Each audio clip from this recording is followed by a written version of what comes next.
আচ্ছা, যখন এই কাটিংটা আমি রোপণ করব, এই জমিটা কিভাবে প্রস্তুত করে নিতে হবে?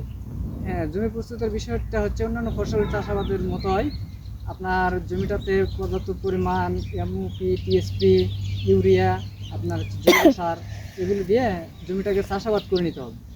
এরপরে সেই জমিটাকে আপনাকে এই আখ চাষে উপযোগী করতে হবে এভাবে যে আপনার সারিবদ্ধ করতে হবে।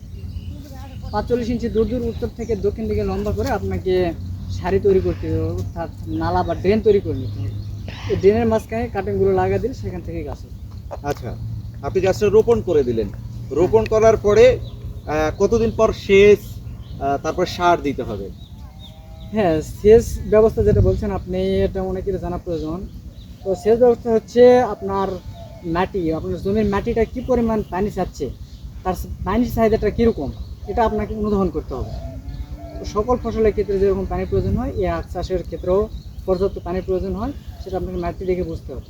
আর সারের কথা যেটা বললেন, এটা আপনার প্রতি 2 সপ্তাহ বা 1 মাস পর পর যদি চান আপনি অল্প অল্প করে খাবার দিবেন, সেটা দিতে পারবেন। আবার যদি চান একবারে জমিতে আপনি খাবার দিয়ে দিবেন, তাহলে সেটাও দিতে পারবেন আপনি, দুইভাবে দেওয়া যায়। আচ্ছা, 1 বিঘাতে আমি যদি আখ চাষ করি, কত টাকা খরচ হবে আর বছর শেষে আসলে কিরকম প্রফিট করার সম্ভাবনা থাকে? আপনারা তো দীর্ঘদিন থেকে চাষাবাদ হ্যাঁ, করতেছেন। আমাদের এলাকায় 33 শতাংশে 1 বিঘা ধরা হয়। তো 33 শতাংশে 1 বিঘা জমিতে এই আখ চাষাবাদ করতে আমাদের সর্বসাফল্য খরচ হয় 1 লক্ষ থেকে 1,10,000 টাকা।